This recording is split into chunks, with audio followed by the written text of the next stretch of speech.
YouTube! Welcome to the channel. 2 bosses, 1 video, and quick hopefully. If you're here, it's because you're struggling with the Fallingstar beast. I did too. Embarrassingly so at times, but I made all the mistakes so you don't have to. If this video helps you out, hit the like, please subscribe, it helps our community grow. And if you have another strategy on how to do this, or if you think you found a better way, add it to the comment section below. Not everybody plays the same style or sees the fight the same way, and that comment could help somebody else get through this. The fights with the Fallingstar beast take place in 2 very different arenas.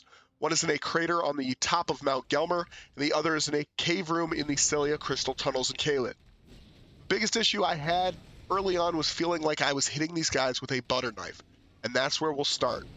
The weak points of this enemy are the face and its rear, and they are marked with nice white fur if you can't seem to see them. This is the only area where the skin of the beast is exposed, and you're going to do the most damage attacking here. You can stagger the beast by hitting it in these spots. The key to winning both of these fights is maneuvering. That means rolling, jumping, and sprinting out of attacks, and then putting yourself in a position to hit those exposed areas. Alright, moves we want to capitalize on first. 3 rocks move. You'll see the ground glow purple around you, and the ground will rise up to impale you.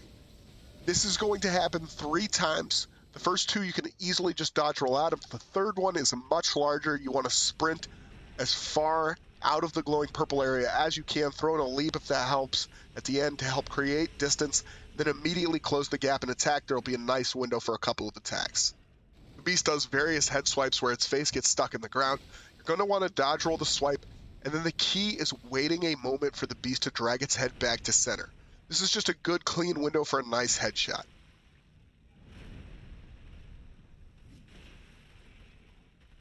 Similar to the 3 rocks rising attack, you will see the beast raise its head up and the ground area around it will glow purple. Just back up, wait for the rocks to rise, and then run through them. You can typically get off a couple of good attacks here.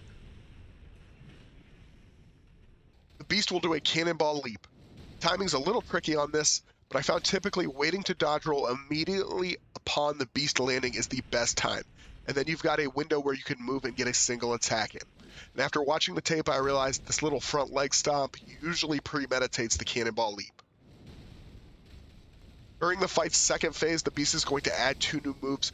One that we can capitalize on is the laser cannon. Just like when the dragons go into a sweeping fire shot, you're going to want to run away from the beam and towards the beast in order to get some free hits off. Those are the moves that we really want to take advantage of. That's our blueprint for moves we want to capitalize on. Let's talk about moves we want to avoid or just hard to return shots from. Fallingstar Beast has a charge that will make 3 passes. This attack is pretty avoidable. Strafing, sprinting, and a well-timed roll will get you away from this. The reason I don't necessarily see this as an opening is the stamina drain required to close the distance on this target just leaves you vulnerable. I'd much rather use the time you get after evading to heal. Fallingstar Beast uses a triple swipe attack that is very dodgeable, but the quick back-to-back-to-back attacks will leave your stamina low, and again, vulnerable to just more attacks.